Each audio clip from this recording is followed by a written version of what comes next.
Do you know that feeling? You close the laptop, turn off the light, and you are dead tired, but your head just won't shut off. There's that annoying voice in the background saying, you should have done more. It doesn't matter if you were Employee of the Month, if you were an amazing father, or if you helped everyone. When it's time to sleep, it feels like the math doesn't add up. You feel like you are in debt. There is always an email left behind. A reply that could have been better. A habit you promised to change on Monday and didn't. It is that sinking feeling that you are a fraud and at any moment someone is going to find out. Psychology calls this imposter syndrome. But the hole is much deeper. The problem isn't just tiredness. The problem is that you are trying to pay an infinite debt with an empty wallet. Why do we live like this? Even if you haven't stepped into a church for years, you still participate in a cult, the cult of performance. The world today says this: you are worth what you deliver. If you didn't produce, you are useless. Deep down, every human being has this need to be validated. To receive a stamp of approval that says, okay, you are a good person. The great mistake of our generation was thinking that if we took God out of the picture, the guilt would disappear. Not at all. The guilt stayed. We just switched judges. Now, the judge is you. Or the algorithm. Or other people's opinions. And let me tell you, this human court is brutal. It forgives no failure.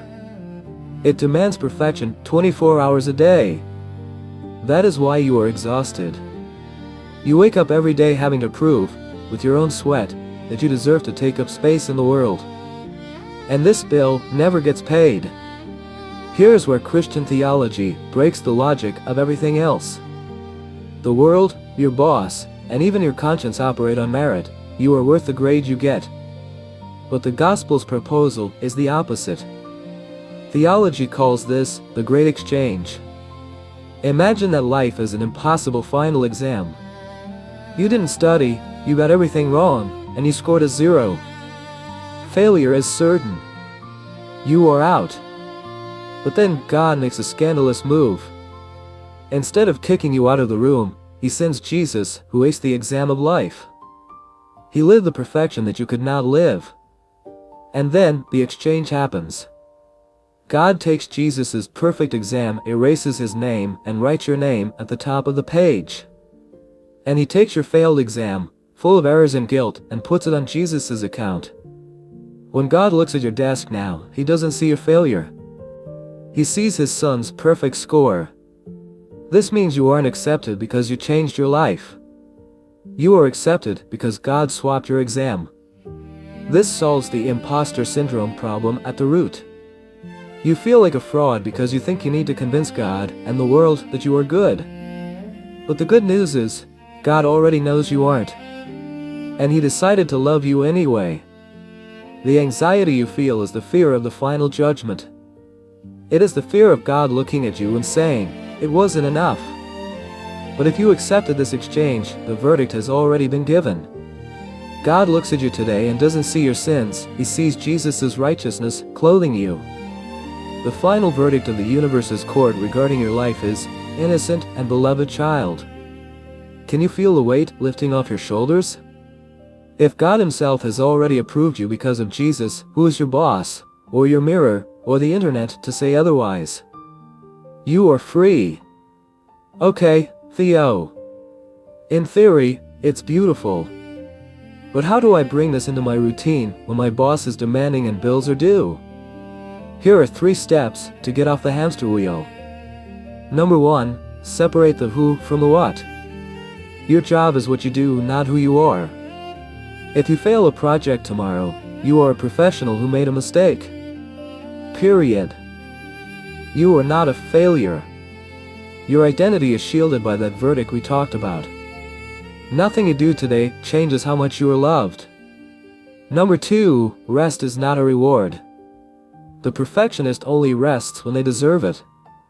Theology teaches the opposite. Rest is the starting point. Try to rest before you are exhausted. Take time to do something useless, something you like without guilt. This is an act of faith. It is telling the world, God is in control, so I can sleep. Number 3, the rule of enough. When that inner voice says do more, you will answer, it is finished. Learn to look at your day and say, I did what I could. And that is good enough.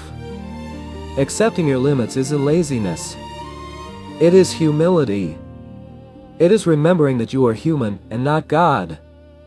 Getting out of this pressure cycle takes time. We were trained all our lives to perform.